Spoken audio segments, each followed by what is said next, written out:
काहीतरी देतो ना, जेव्हा तुम्हाला काहीतरी स्पेशल मिळणार असतं त्यावेळेस तुमच्या समोर तो ऑब्स्टॅकल ठेवतो.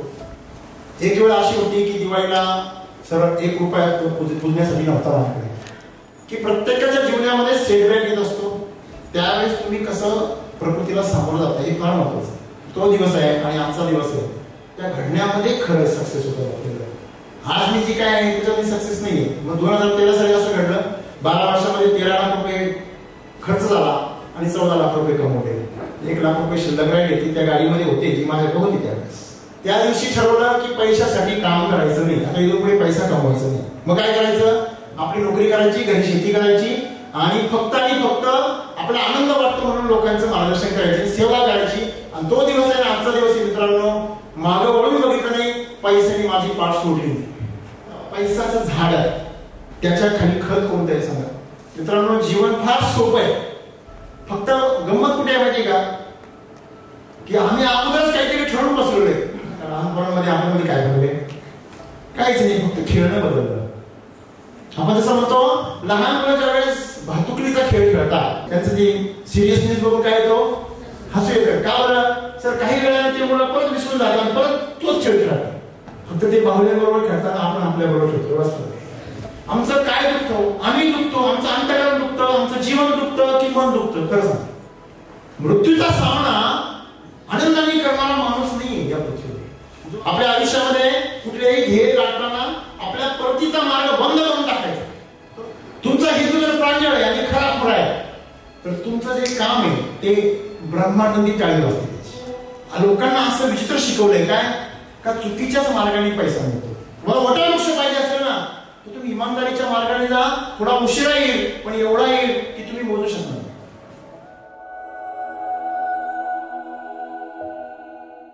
वैखरी परा आणि पश्यंती.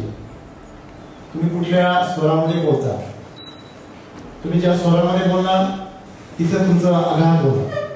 तुमचा स्वर जर तोंडातून येत असेल तर समोरच्या फक्त मेंदूपर्यंतच पोहोचतो. तुमचा स्वर जर हृदयातून येत असेल तो समोरच्या हृदयापर्यंत पोहोचतो. आणि तुमचा स्वर जर बेंदीपासून येत असेल तो समोरच्या आत्म्यापर्यंत पोहोचतो. स्वर फार महत्वाचा. तुम्ही कुठलेही साधू संत बोलताना बघा, त्यांचा स्वर हा बेंदीपासून. 2 प्रेमी ज्याच्यावर तुमचं प्रेम आहे, ते कोणी पण असू द्या, आई असू द्या, पत्नी असू द्या, मैत्रीण असू द्या, मित्र असू द्या, त्याच्याबरोबर बोलताना तुमचं आपोआप हृदयापाशी चक्र आपोआप जागृत होतं. आणि जेव्हा तुम्ही डोकं लावता कोणाला तेव्हा इथून सुरू होतं. हल्ली लोक हृदयाच्या माणसांना डोकं लावतात, कारण डोकं जास्त शार्प आहे आपलं सध्या. हृदय मोठं होत चाललं, डोकं जास्त शार्प. सध्याची जी शिक्षण पद्धती आहे, जे वातावरण आहे ते आम्हाला मेंदूला जास्त म्हणजे तर्कबुद्धी जास्त शांत करे. त्याच्यामुळे आम्ही तसे बनलो. परमेश्वर ज्यावेळेस तुम्हाला काहीतरी देतो ना त्यावेळेस तो तुमच्या समोर, जेव्हा तुम्हाला काहीतरी स्पेशल मिळणार असतं त्यावेळेस तुमच्या समोर तो ऑब्स्टॅकल ठेवतो. एक लक्षात ठेवा, जेव्हा मनुष्याच्या जीवनामध्ये संकट दिसतं तुम्हाला त्याच्यामध्ये संधी लपलेली असते. त्यावेळेस सामान्य माणूस काय करतो, संकट म्हणून मागे सरकतो आणि यशस्वी माणूस त्या संकटामधली संधी शोधतो, त्याचा सामना करतो. तुमच्यामध्ये सक्सेसची व्याख्या काय? तुम्हाला काय वाटतं? समाधान. सर्वात मोठी ट्रॉफी मिळाली हे सक्सेस आहे का? नाही, ते अचिव्हमेंट आहे. त्याला काही महत्व नाही आहे का? आणि पुरुषार्थ आहे. तुमच्या शरीराचे जे बॉडी लँग्वेज आहे ती लँग्वेज शिका. पहिली स्वतःची शिका. आमचं शरीर कशाने बनलेलं आहे? वा वा, पंचतत्व. कोणते पंचतत्व आहे? पहिला आकाश, नंतर वायू, नंतर अग्नी, नंतर जल. जल हे अग्नीतून आलं आणि जलामधून काय आलं? पृथ्वी.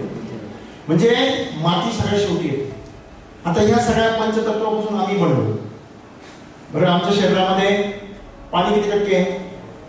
70%. आणि म्हणून पौर्णिमेला आणि अमावस्येला एडपट लोक जास्त एडियाने करतात. म्हणजे आता आपल्या सगळ्यांमध्ये पर्सेंटेज आहेच थोडं. बघा सर, एंजिओग्राफी जर केली ना सगळ्यांमध्ये ब्लॉकेज सापडतात. कोणाचं 5%, कोणाचं 10%, आणि सिरियस पेशंट असतात त्यांचं 80-90%. प्रत्येक जण डिटेक्शन मध्ये येतो. हॅलो, थोडा एडपटपणा आपल्या सगळ्यांमध्ये पाहिजेच. आहे का हा प्रश्न नाहीये. तुम्हाला ज्यावेळी डान्स करायचा आहे तेव्हा थोडासा वेळ पाहिजेच हो. आहे की नाही? नुसतं प्रेमात पडल्यावर थोडी वेळ पाहिजे, कामात पण वेळ पाहिजे. ज्याला वेळा होता येते ना त्याला शांतपणाचा अर्थ कळतो. बरोबर. आणि शहाणी माणसं खूप झाली या जगामध्ये. थोडी वेळेची गरज आहे, फक्त ते वेळे मेंटली नको. त्यांना माहिती आहे मी वेळेपणा करतोय, हे माहिती पाहिजे आतमध्ये, त्याला आतमध्ये माहिती पाहिजे मी वेळेपणा करतोय. म्हणून मी तुम्हाला काय सांगितलं की हे जे पंचमहाभूतांनी आमचं शरीर म्हणलं सर, या पंचमहाभूतांनी शरीर म्हणलं त्याच्यामध्ये प्रत्येकाचं एक वावर आहे. 70% 72% आमचं पाणी आहे. जेवढं पृथ्वीवर आहे ना तेवढंच इथे पण आहे. म्हणूनच असं म्हणतात जे पिंडी ते ब्रह्मांड. ब्रह्मांडाचा जर अभ्यास करायचा असेल ना स्वतःचा अभ्यास करा. आणि म्हणून पाणी ज्यावेळेस चंद्र सरळ रेषेत येतो त्यावेळेस तो समुद्राचं करोडो लिटर पाणी ओढतो सर. त्याच्यामुळे भरती आणि काय येते ओहोटी येते. तर ती ओहोटी तिथेच येत नाही, आमच्या शरीरात पण येते. आणि म्हणून त्या दिवशी ऊर्जेचा स्तर काय असतो जास्त असतो. मग शहाणी माणसं आणखी शहाण्यासारखे वागतात, प्रेमळ माणसं आणखी प्रेमळ होतात त्या दिवशी, रागीट माणसं आणखी क्रोधी होतात आणि आनंदी माणसं आणखी आनंदी होतात आणि वेळे आणखी वेळे होतात. असं शेवटचं कळलं सगळ्यांना. त्याच्यामुळे अमावस्येच्या दिवशी जास्तीत जास्त काय होतात ऍक्सिडेंट होतात, दुर्घटना अमावस्येच्या दिवशी का घडते कारण त्या दिवशी एनर्जी हाय असते आणि रोड आपले पहिल्यासारखेच असतात.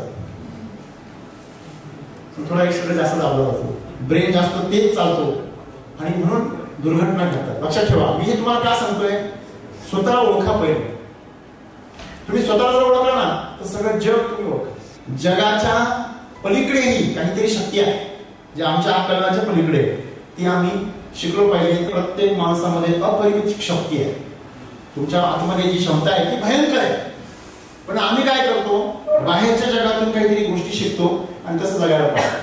मला सांगा तुम्ही किती जरी प्रयत्न केला एखाद्या व्यक्तीचं डुप्लिकेशन करण्याचा, एखाद्याच्या टेक्निकचं कॉपी करण्याचा, तरी तुम्ही ती व्यक्ती बनवू शकत नाही. तुम्ही कोणाला किती कॉपी करण्याचा प्रयत्न केला एकदम परफेक्शन मध्ये सुद्धा, मिमिक्री करणारा कधीही मेन रोड मध्ये येत नाही. लक्षात ठेवा. मग तुम्हाला मिमिक्री करणार व्हायचंय का जीवनामध्ये? हा एक पिक्चर आला बघा शोले, आला होता सगळ्यांना माहिती, रामगडच्या शोलेचा माहिती. म्हणजे हे लक्षात ठेवा जीवनामध्ये डुप्लिकेट गोष्ट कधीही माणसांना किंवा जीवनामध्ये लोकांना कधीही आवडत नाही. हा मनोरंजनासाठी आवडते परंतु जीवनाच्या आतपर्यंत ती पोहोचत नाही. एक वेळ अशी होती की दिवाळीला सरळ 1 रुपया पुजण्यासाठी नव्हता माझ्याकडे. मी शिक्षक होतो, 15,000 पगार होता. ही गोष्ट जवळजवळ 20 वर्षापूर्वीची, 15-16 वर्षापूर्वी असेल, 17-18 अशा दरम्यान असेल काहीतरी. पण त्या काळामध्ये कंडिशन अशी होती की आम्ही शेती केली टोमॅटोची, त्या टोमॅटोला 30,000 रुपये खर्च केला त्या काळामध्ये. सगळेचे सगळे पैसे जे होते पगाराचे ते सगळे त्या दिवाळीमध्ये व्यापाऱ्याचे त्या दुकानदाराचे देऊन टाकले आणि व्यापाऱ्याकडे आमचे 40,000 रुपये होते. त्यावर्षी बाजार नसल्यामुळे पैसेच नाही झाले, झाले तेवढे व्यापाऱ्याकडे होते. आणि ते पैसे जेव्हा घ्यायची वेळ आली तो पळून गेला. हे तुम्हाला कॉमन आहे, सगळ्यांना माहिती. अक्षरशः व्यापाऱ्याचं जे ज्या ठिकाणी वस्ती होती त्या ठिकाणापासून ते आमचं घर 1-2 किलोमीटर होतं. रस्त्याने चालताना पूर्ण रस्त्याने डोळ्यामध्ये पाणी अश्रूची धारा होते. ते काय पाप केलंय आपण, का बरं असे दिवस आपल्यावरती येतात? किमान नोकरीवर जरी आपण जगवलं असतं घरच्यांना तरी समाधान होतं. मित्रांनो 1 रुपया सुद्धा पूजेसाठी नव्हता. आईचं मंगळसूत्र पूजेला ठेवलं होतं. सगळंच तात्पर्य असं आहे की प्रत्येकाच्या जीवनामध्ये सेटबॅक येत असतो. त्यावेळेस तुम्ही कसं प्रकृतीला सामोरं जाता हे फार महत्वाचं आहे. बरोबर आहे. तो दिवस आहे आणि आजचा दिवस आहे. शेतकऱ्यांसाठी काहीतरी करायचं. आणि मित्रांनो 7-9 वर्ष झाले की आपण कंपनी चालू केली असं म्हणणं चुकीचं नाही, कारण मी शेतकऱ्यांची मदत करायचो. त्यासाठी नवीन उत्पादनांचं संशोधन केलं, ते वापरलं, त्याच्यासाठी काही नवीन शास्त्रज्ञांची मदत घेतली आणि आज भारतामध्ये नव्हे जगामध्ये तोंडामध्ये बोट घालायला लागेल प्रत्येकाला ते रिझल्ट बघून असं तंत्रज्ञान जन्माला आलं आणि ते गावोगावी घरोघरी शेतकऱ्यांच्या पोहोचते. आणि आज कोटी काय असतात म्हणजे त्या काळामध्ये कोटी आयुष्यात कमवू का आपण असा प्रश्न असायचा. कारण नोकरी करत होतो तर 10-15 हजार पगार झाला सर वर्षभरामध्ये. बरोबर आहे ना. महिन्याला किती झाली वर्षाला 15-30 आणि साधारणतः 1,80,000 2 लाख. 30 वर्षाचा नोकरीमध्ये किती पगार झाला असता? 1 कोटी भारतात इन्क्रीमेंट धरून. 1 कोटी आपण कमवूया जन्मी एवढं वाटायचं त्यावेळेस. पण मित्रांनो आता कोटी काही वाटत नाही. का बरं वाटत नाही? कारण 2013 साली अशी घटना घडली की पैशासाठी 16 वर्ष एवढी मेहनत केली. तुम्ही पाहिलंच असेल, रात्रंदिवस माझा वर्किंग आवर्स होते 17 ते 18 तास. किती? मी माझं उदाहरण तुमच्या समोरच्या करता ठेवतोय की you can relate with me. तुम्ही तुमच्या लाईफला माझ्याबरोबर कम्पेअर यासाठी करू शकता की मला वाटत नाही माझ्यासारखी एवढी भयंकर परिस्थितीमधून कोणी आला असेल त्यांचं स्वागत आहे. 10वीला असताना चड्ड्या फाटलेल्या असायच्या, पाठीमध्ये ठिगळं लावलेले असायचे. एकदम सामान्य परिस्थिती, गरीब परिस्थिती, कर्जबाजारी सगळी परिस्थिती.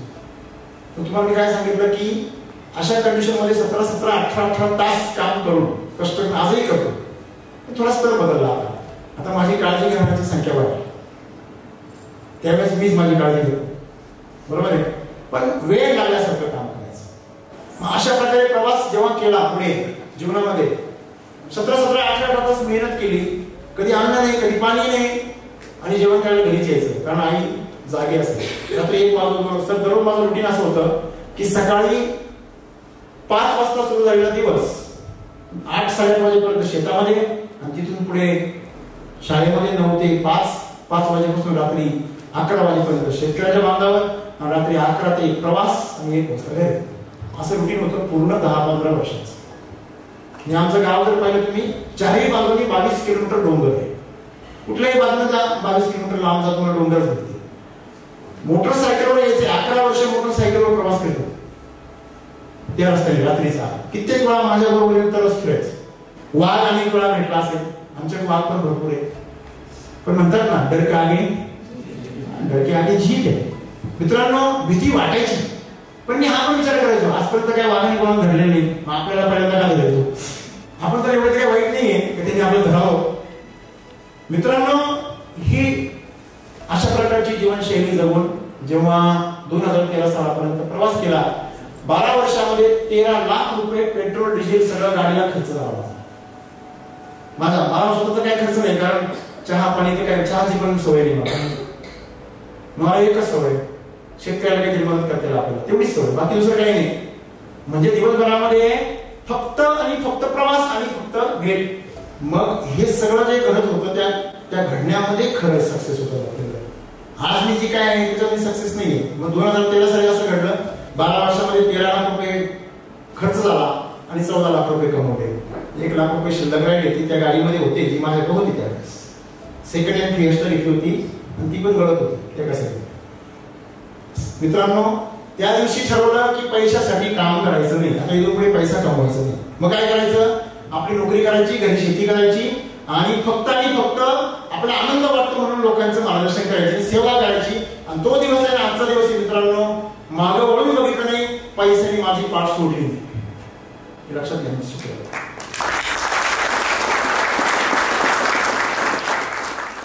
तर हे सूत्र जीवनामध्ये खूप शिकण्यासारखं आहे. मला सांगा, पैशाचं झाड आहे, त्याच्या खाली खत कोणतं आहे सांगा. पैशाचं झाड कुठे? मला सांगा ना, तुम्ही एवढी मेहनत करतात, आपल्याकडे पैसे येत नाही. ते साधू लोक, ते आश्रमामध्ये ते लोक, हे सगळे महंत लोक, ते काहीच करत नाही हो. तर त्यांच्याकडे एवढे पैसे कसे येतात? पैशाचं जे तुम्हाला पैसा तुम्ही जे बोलताय ना, हे सगळं बरोबर आहे, पण हे झुडप आहे. कष्ट, श्रम, ह्या सगळ्या गोष्टी झुडप आहे, आणि फार पैसा येतो, पण तुम्ही जेवढा प्रयत्न करा तेवढाच येतो. अनलिमिटेड पैसा कुठे येतो? सेवेमध्ये येतो. सेवेमध्ये जिथं सेवा आहे ना, तिथं लक्ष्मी. लक्षात ठेवा. म्हणून आपल्याला असं शिकवलेले सेवा परमो धर्म. पण आम्हाला असा प्रश्न पडतो, इथून जर काही मिळणारच नाही तर करायचं कशा? की आपण आपल्या जीवनामध्ये ज्या पद्धतीनं आपल्या जीवनाची दिशा आपण ठरवतो, ती दिशा आपली का भरकटते? कारण आपण सर्व गोष्टी साध्य करायचा प्रयत्न करतो भौतिक स्तरावर, शरीराच्या स्तरावर. आपण ऍक्च्युली घ्यायला पाहिजे ते आत्मिक स्तरावर. तुम्हाला माहिती आहे, शरीरापेक्षा मनाची ताकद जास्त की शरीराची जास्त? पण इथे गंमत आहे, साऊंड माइंड साऊंड बॉडी. तुमचं सुदृढ मन कशामध्ये वास करतं? सुदृढ शरीरामध्ये. दुखाळा माणूस, एका दुखाळा असतो, काही दुखत असते, काय कंप्लेंट असतो, त्याचं मन कधी स्वस्थ असू शकतं का? नाही. तुम्ही त्याच्यामध्ये जाऊन जर बसेल, त्याला चांगली गोष्ट सांगा, अरे आजचा दिवस किती सुंदर आहे, तू काय किती सुंदर आहे. म्हणजे एवढं आम्हाला आलंय, एवढं धुकं पडलंय, त्याच्यामध्ये काय सुद्धा वाटत राहिले. अरे लोक धुक्यासाठी कुल्लू म्हणायला जातात, इथेच घेऊन राहिले फुकटमध्ये. तुझ्याकडे पाहण्याची दृष्टी नाही. म्हणजे शरीरापेक्षा मनात ताकद आहे, मनापेक्षा अंतःकरणात ताकद आहे, आणि अंतःकरणापेक्षा म्हणजे आत्म्यामध्ये पण ताकद आहे. परंतु तो जागृत नाही ना, तो मॅनेजरच्या ताब्यात आहे. तुमचा जो आत्मा आहे ना, तो तुमच्या मनाच्या ताब्यात आहे. कोणाच्या? मला सांगा, आज प्रत्येक जण कोणाच्या सत्याने वागतो? आपल्या स्वतःच्या मनाने. प्रत्येकाला कसं वागायला आवडतं? स्वतःच्या मनाने वागायला आवडतं. पण तुम्ही हे विसरले, तुमचं मन म्हणजे तुम्ही नाहीये. मला सांगा, तुमचा विचार म्हणजे तुम्ही आहे का? हेच आम्हाला शिकायचं. आणि म्हणून मित्रांनो, जीवन फार सोपं आहे. फक्त गंमत कुठे आहे माहिती का? की आम्ही अगोदरच काहीतरी ठरवून बसलोय. तुमच्या मोबाईल मध्ये अगोदरच व्हिडिओ, सगळे फोटो बिटो सगळे एकदम स्मार्ट, एकदम हिरो हिरोईनचे भारी भारी फोटो आणि एकदम भारी भारी व्हिडिओ जर तुमच्या जीवनामध्ये त्या मोबाईल मध्ये अगोदरच डाउनलोड करून आले सगळे. तुम्हाला तो मोबाईल आवडतो का? खाली पाहिजे, मला पाहिजे ते मी फोटो काढेल, मला पाहिजे ते व्हिडिओ मी काढेल, माझं पाहिजे. बरे मला कॅमेरा धरता काय ना, पण काहीच नाही जमलं, तुम्ही थोडंसं वाकड तिकडे तोंड करून थोडं लक्ष तिकडे करेल, लक्ष विचलित करेल, पण मीच काढेल. मला सांगा, लहानपणामध्ये आपल्यामध्ये काय बदलले? काहीच नाही, फक्त खेळणं बदललं. आपण जसं म्हणतो, लहान मुलं ज्यावेळेस भातुकलीचा खेळ खेळतात, बाहुल्यांचा, त्यावेळेस आम्हाला काय येतं? त्यांचा खेळ बघून काय येतं? हसू येतं ना. त्यांचं जे सिरियसनेस बघून काय येतो? हसू येतं. का बरं? सर काही वेळाने ते मुलं परत विसरून जातात आणि परत तोच खेळ खेळतात. फक्त ते बाहुल्यांबरोबर खेळताना आपण आपल्या बरोबर खेळतो, एवढाच फरक आहे. काही फरक नाही. मोठी जी म्हातारी माणसं आहे बघा, ज्यांचं 50 वर्षाचं पुढे वय गेलं, त्यांचे बाहुले कोण आहे? आपण, तुम्ही. ते जोडा काय करतो? आता फरक एवढाच पडला तर पूर्वीच्या काळामध्ये बाहुले प्रेमात पडत नव्हते, आता पडायला एवढाच फरक. हे सगळं जे जीवन आहे आमचं फार सुटसुटीत आहे. फक्त ते आम्ही गृहीत धरलं आणि सगळं आम्ही काय केलं माहिती का? जेव्हा तुम्ही जन्माला आले, लहान मुलं असतं, त्याच्याकडे मन असतं का? त्याच्याकडे मन नसतं. त्याच्यामध्ये कसं पण कधी कधी एकदम असं घाणेरडं होत जातं कधी कधी. आणि किती पाहुणे तर काय फरक पडतो आपल्याला सध्या. कारण त्याला स्वतःचा इगो नसतो. म्हणजे मोठे झाल्यावर पण तुम्ही आश्चर्य असायचं नाही, परंतु जाणीव ज्याला मी म्हणतो, त्या जाणीवेसाठी आम्हाला मनाची गरज आहे. तुमचं मन हे तुमच्या गरजेपुरतं वापरलं पाहिजे. जिथे गरज आहे तेवढंच वापरलं पाहिजे.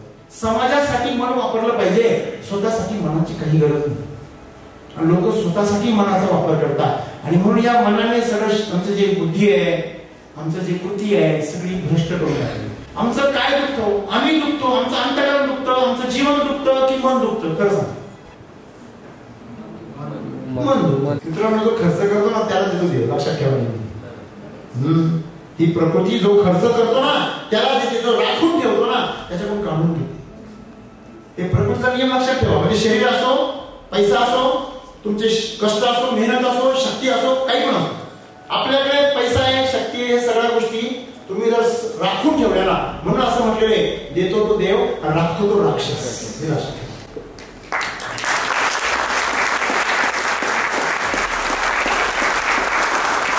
ह्या मिनिटाला मृत्यू आला, आनंदाने ये बाबा, चल कुठे जायचं असं आम्ही जगलो पाहिजे.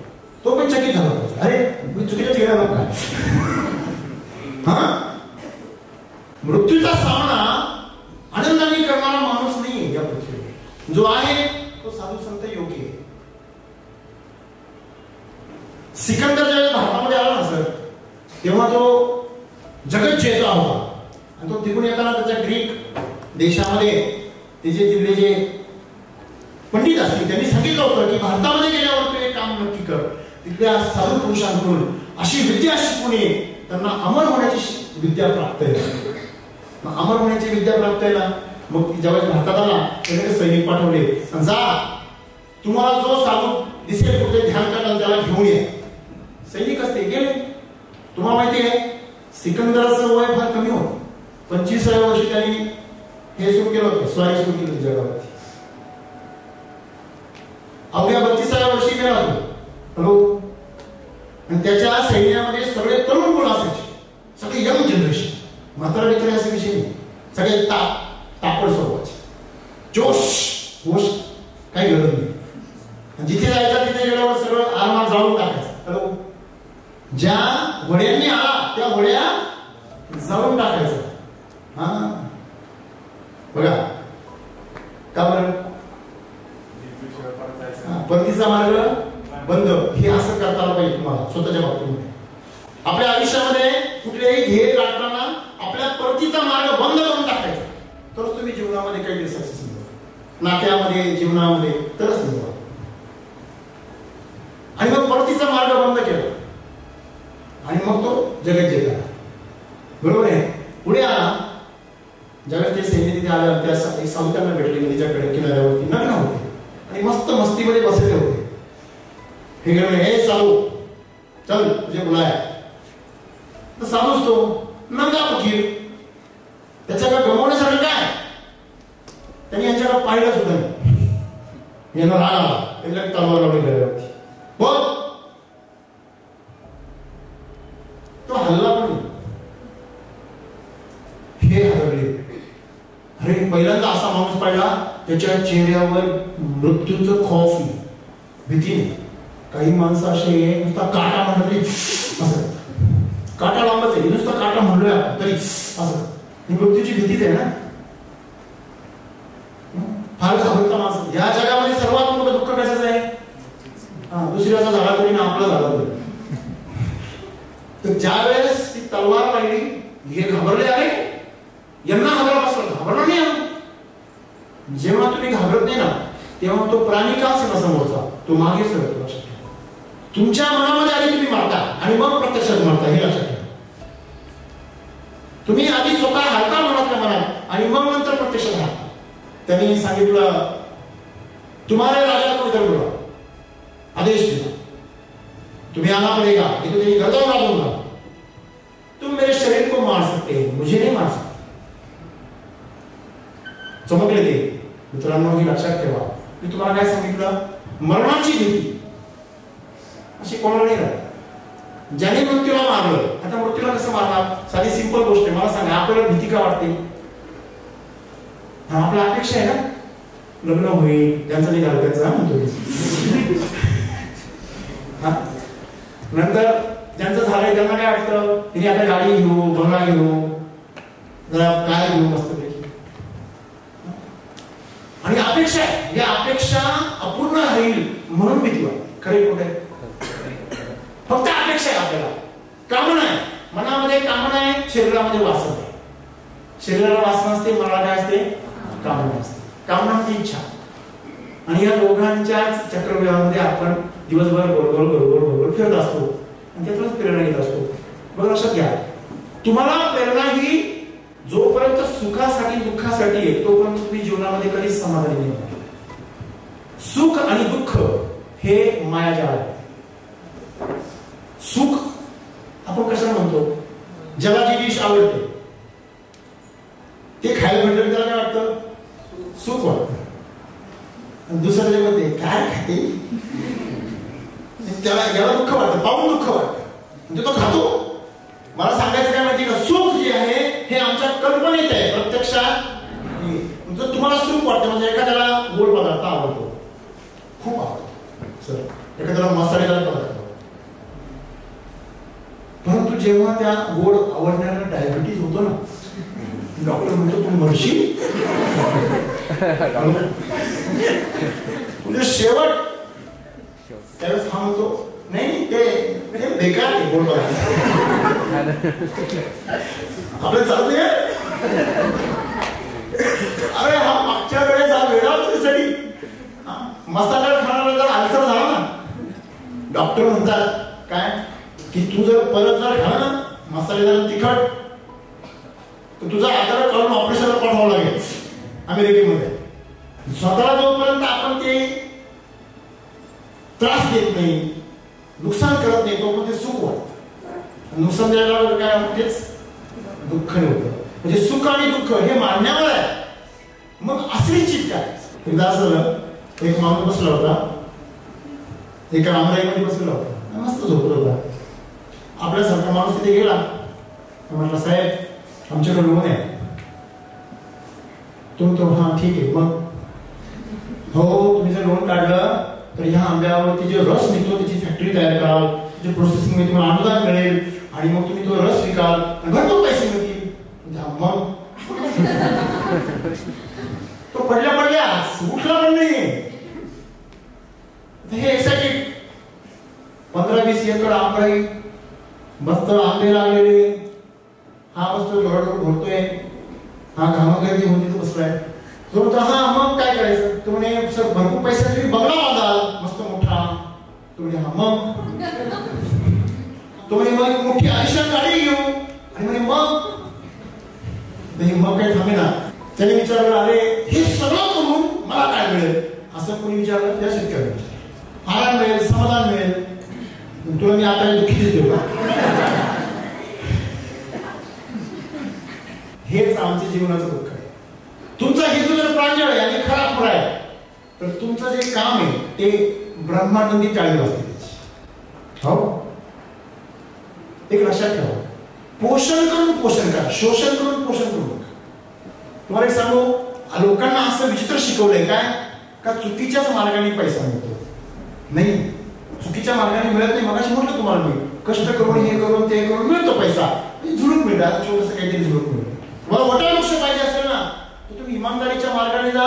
थोडा उशिरा येईल पण एवढा येईल की तुम्ही मोजू शकणार नाही.